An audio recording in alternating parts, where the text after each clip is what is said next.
Good evening. Happy New Year, everyone. We'll just wait for a couple of seconds for people to stream in to the first forum for the year.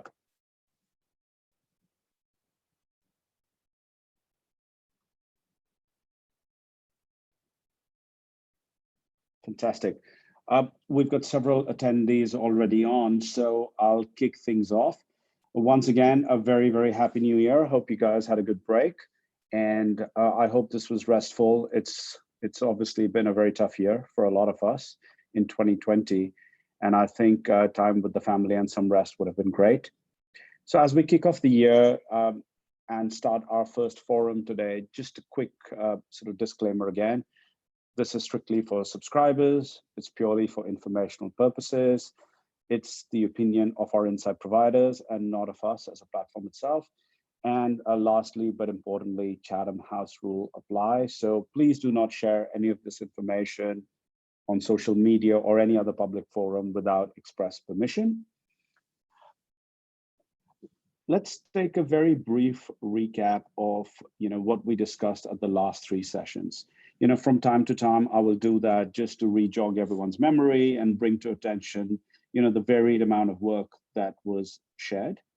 So at sort of the last session before we broke for the year, we focused a little bit more on the smaller Southeast Asian markets. And there were two ideas, a healthcare idea on Prodia and a multi-bagger financial company called Beefin in Indonesia.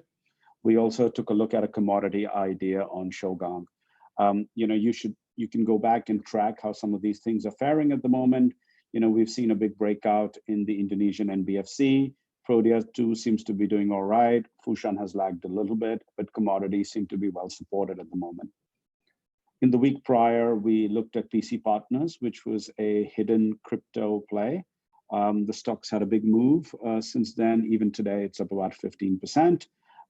This is a very, very hidden name that's listed in Hong Kong, but very, very exposed to what's happening on the crypto side in a unique way. They help make components that go into the servers that NVIDIA and AMD make. We also looked at the emergence of a REIT market in China, and we sort of looked at data to convince ourselves why people are not positioned for a recovery, especially when it comes to their holding in financial stocks. And as you've noticed, with the US 10-year bond yield hitting 1%, now there's a real rush to own banking stocks in the last couple of days. And we think this is the start of a pretty prolonged move. Lastly, on the 3rd of December, we looked at a very unique idea here in Singapore, which was Straits Trading. They hold a hidden asset, which is about 6 times the current market cap. We looked at Nintendo and how it was positioned to do well into Christmas, which it did. And we also explored the hydrogen economy theme. So, a very, very varied bunch of things that we looked at. And we also spoke to some of the analysts face-to-face at these forums.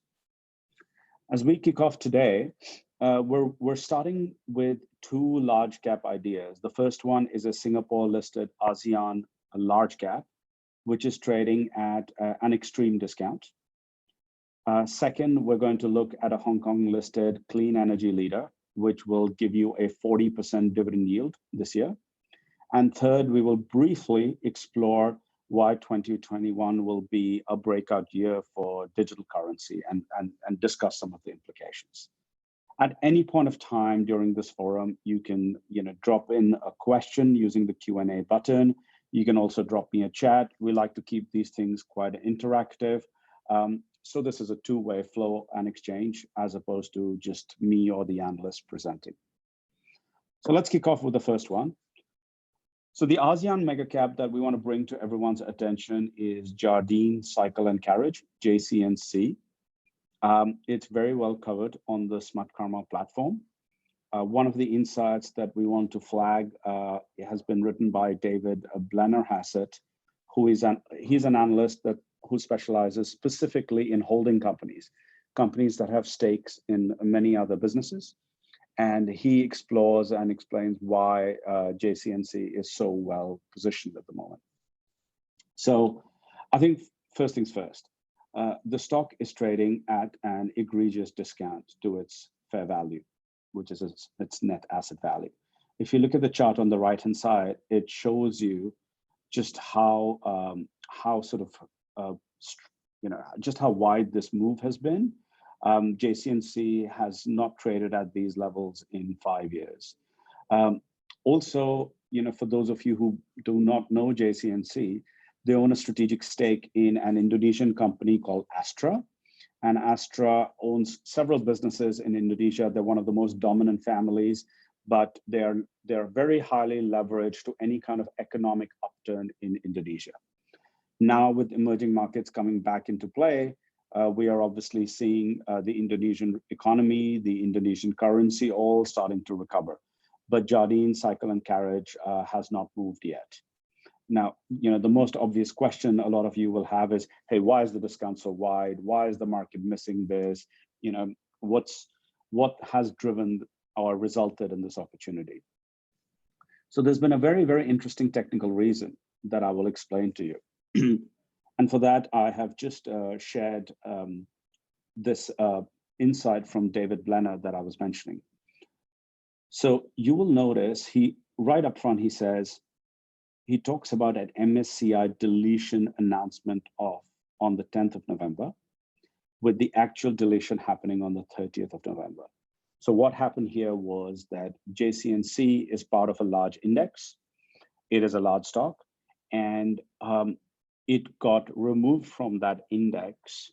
And as a result of that, there was forced selling from a lot of passive investors and ETF trackers, which hammered the share price and blew out this discount. For a very short period of time after the 30th of November, the share price bounced, but has since come back down. And that's what's giving us this opportunity. Now, what will help converge this discount? Look, there are a couple of things. The first is, as I mentioned, JCNC has a strategic stake in Astra. In fact, their stake in Astra alone is worth 92% of the NAV. Now, if I just change screens and show you, Astra share price bottomed sometime in March or April and has almost doubled since then and continues to go higher. So this recovery in Astra share price is in itself one driver. But beyond that, JCNC has a bunch of other things going for it, part of which could be a potential buyback. And that's what makes JCNC quite interesting. On the flip side, what is a potential risk to be aware of? So there are some rumors going on that JCNC might undertake a rights issue. However, as David argues, that is quite unlikely to happen at these levels because it's trading on just 0.8 times book, and their shareholders would have considerable pushback were they to do a rights issue at such discounted valuations. So all in, we think risk reward is really, really good. This is a large gap. Once it starts moving, people will not be able to ignore it. And maybe perhaps I'll quickly show you the share price. We all know that markets have been, very, very strong, but we are deliberately looking for things that haven't participated as much yet, and hence, are constituted as laggards. So just check this out.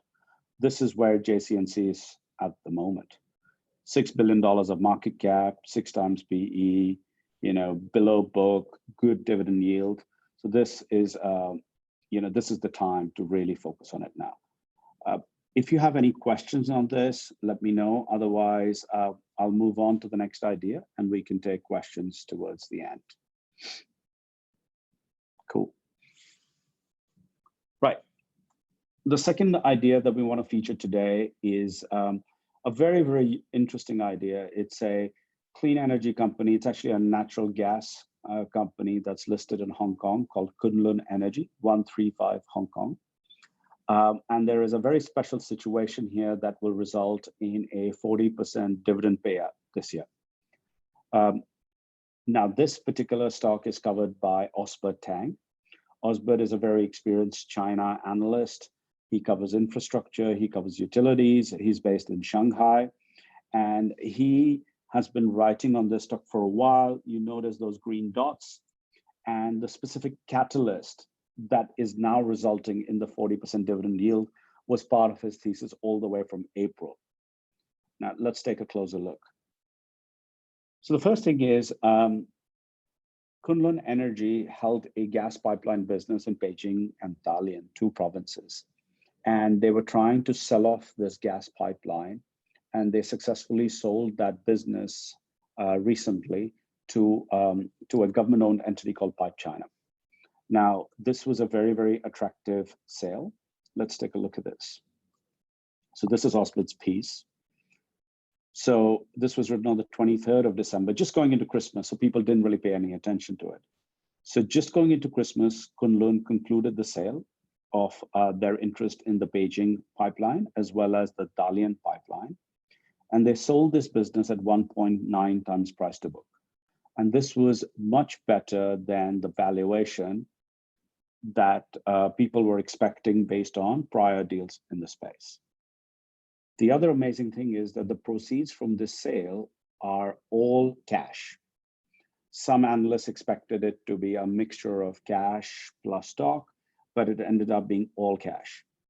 So this company will receive about just under $5 of net cash per share. Its current share price, as you can see, is just $7 something. And what Kunlun intends to do it is they want to retain 50% of this cash, and the balance 50%, so about $2.50, is going to be paid out as a special dividend. And that will result in a 40% dividend payout, which is great. So, and that will obviously put a floor under the share price because you're going to get this money in your bank this year. But there is a deeper and more interesting angle to it after the special dividend. So what will Kunlun be left with after the sale of the pipeline? So, and Osbud talks about it. So post sale of the pipeline, it's going to focus on its nat gas end user business. So they already have this business and they're going to grow it further. So what does that mean? They're going to develop city gas distribution. Now, this is a great business in China with cities moving more and more towards city gas infrastructure. And it's a market where there are some small players that can be easily acquired also. So this is a business that Kunlun will focus on. What's interesting is this business on a standalone basis trades at about 3 times price to book. Kunlun is obviously trading at a much lower multiple. So the back end, what you're left with in Kunlun after you've sold off the pipeline will actually re-rate in valuation over time. And that creates a very, very interesting re-rate opportunity and story for Kunlun. A few days after Osbud put out his insight, mainstream analysts from larger investment banks started talking about this deal. And pretty much everybody has a target price of about $11, $10 to $11 for Kunlun. So this is a stock that can sort of double from here and pay a 40% dividend all within the course of the next 12 months. And on top of that, it's a commodity exposure, a commodity/utility exposure. And given the reflationary backdrop that we're seeing on the back of a weaker dollar and so on, that also makes it very interesting. So those are sort of the angles around Kunlun. And this is a large cap again. It's a very liquid stock. So it's one that investors will not be able to ignore. And even if markets sell off or are shaky, given this dividend payout that we will see this year, I think the share price will be quite defensive. Okay, so that's the second idea. Again, guys, you don't have to wait on questions. We can take them at any point of time. But in the absence of that, I'm going to move on to the last topic for today, which is a thematic sort of thing that we want to draw your attention to, which is on digital currency. So we feel 2021 is the year when digital currency goes mainstream and it attains broad acceptance. Now let's clarify that. This does not make us bullish on Bitcoin or Ethereum or any one of the cryptocurrencies that are listed. Instead, what we're saying is digital currency gets more legitimacy as governments and regulators adopt it as a means to purchase. As you know, right now, a lot of the crypto assets are actually not very useful when it comes to purchasing real world assets. However, this is the transformation that we see happening in 2021. Who's leading this? It's central banks. So central banks first dismissed, then ignored what was happening on the digital and crypto side. And then they started thinking about how they can create a sound regulatory framework around a digital FX market and how they can bring legitimacy. And we think central banks have arrived at a very important juncture where they're ready to incorporate or rather transform their existing FX into digital FX. The leader here is China. China has been working on something called the DCEP system, which is the Digital Currency Electronic Payment System. This is in trial. It's live in trial at the moment, and I think they will expand it to more provinces over the course of the year. There are other countries that are now working on similar things. I think one of the interesting implications of something like this could be that, in fact, money flows out of the cryptocurrencies and into these regulated digital currencies, potentially. But in either case, this is an important theme for the year. And there will be more developments in this space that we will be focusing on the platform. How do we make money in this space?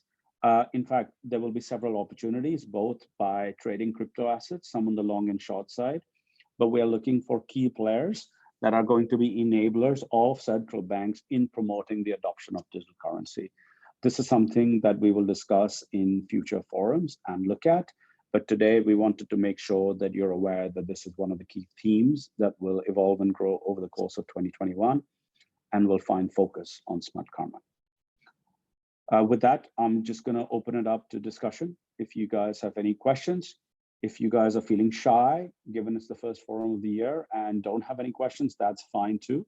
We can always take these on the platform, or you can post discussions on the platform to follow up with each analyst.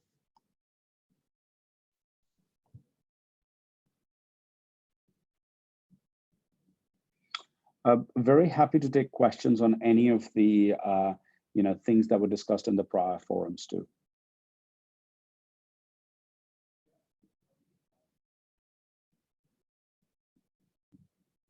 Cool.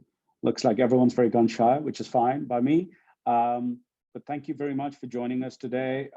We like to keep these things short and sweet anyway, so that you get on with other things. But I hope you are finding these helpful. Do send us your feedback. We continuously tweak and improve these things. And any other ideas that you want to highlight as well, just send them our way through the platform or otherwise. Thank you very much. Good luck and Happy New Year.